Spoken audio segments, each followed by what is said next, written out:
ಎಲ್ಲರೂ ಮಾಡುವುದು ಹೊಟ್ಟೆಗಾಗಿ, ಗೇಣು ಬಟ್ಟೆಗಾಗಿ. ಕನಕದಾಸರ ಈ ಸಾಲುಗಳು ಯಾವ ಕಾಲಕ್ಕೂ ಪ್ರಸ್ತುತ. ಹೌದು, ನಾವು ಪ್ರತಿನಿತ್ಯ ಎಷ್ಟೇ ಕಷ್ಟಪಟ್ಟು ಕೆಲಸ ಮಾಡಿದರೂ ಅದು ಕೇವಲ ಹೊಟ್ಟೆ ತುಂಬಿಸಿಕೊಳ್ಳುವುದಕ್ಕೋಸ್ಕರ. ಈಗ ಯಾಕಪ್ಪ ಈ ವಿಚಾರ ಅಂತೀರಾ? ಹೇಳ್ತೀವಿ ಕೇಳಿ. ರೆಡ್ಡಿಟ್ ಬಳಕೆದಾರನೊಬ್ಬ ತನ್ನ ಸ್ನೇಹಿತ ಅನುಭವಿಸಿದ ಘಟನೆಯೊಂದನ್ನು ಪೋಸ್ಟ್ ಮಾಡಿದ್ದು ಅದು ಈಗ ಸಖತ್ ವೈರಲ್ ಆಗುತ್ತಿದೆ. ಖಾಸಗಿ ಕಂಪನಿಯ ಮ್ಯಾನೇಜರ್ ಒಬ್ಬ ಲಂಚ್ ಬ್ರೇಕ್ ಕೊಡದೆ ತನ್ನ ಸಿಬ್ಬಂದಿಯಿಂದ ಕೆಲಸ ಮಾಡಿಸಿಕೊಂಡಿದ್ದಾನೆ.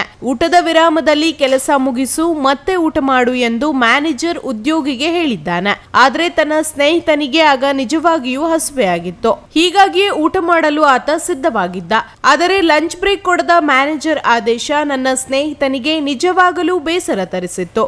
ನಾನು ಊಟಕ್ಕಾಗಿಯೇ ಸಂಪಾದಿಸುತ್ತೇನೆ, ಆದರೆ ಇಲ್ಲಿ ನೀವು ಆಹಾರ ತಿನ್ನುವುದನ್ನೇ ತಡೆಯುತ್ತಿದ್ದೀರಿ ಎಂದು ಆತ ಉತ್ತರಿಸಿದ್ದಾನೆ ಎಂದು ತನ್ನ ಸ್ನೇಹಿತನೊಬ್ಬ ಕಚೇರಿಯಲ್ಲಿ ನಡೆದ ಘಟನೆಯ ಕುರಿತು ಈ ರೀತಿ ಪೋಸ್ಟ್ ಮಾಡಿದ್ದಾರೆ. ಅಲ್ಲದೆ ಆತ ವಿಚಾರವನ್ನು ನನ್ನ ಬಳಿ ಹಂಚಿಕೊಂಡಿದ್ದ ಎಂದು ಹೇಳಿಕೊಂಡಿದ್ದಾರೆ. ಈ ಪೋಸ್ಟ್ ಇದೀಗ ಸಖತ್ ವೈರಲ್ ಆಗಿದೆ. ಹೌದಲ್ವಾ? ಎಲ್ಲರೂ ಊಟಕ್ಕಾಗಿಯೇ ದುಡಿಯುವುದಲ್ಲವೇ? ಈ ಮ್ಯಾನೇಜರ್ ಮಾಡಿದ್ದು ಸರಿನಾ ಅಂತ ಸಿಕ್ಕಾಪಟ್ಟೆ ಚರ್ಚೆ ಆಗ್ತಿದೆ. ಅನೇಕರು ಈ ಬಗ್ಗೆ ರಿಪ್ಲೈ ಮಾಡಿದ್ದು ತಮಗಾದ ಅನುಭವಗಳನ್ನು ಕೂಡ ಇಲ್ಲಿ ಹಂಚಿಕೊಂಡಿದ್ದಾರೆ.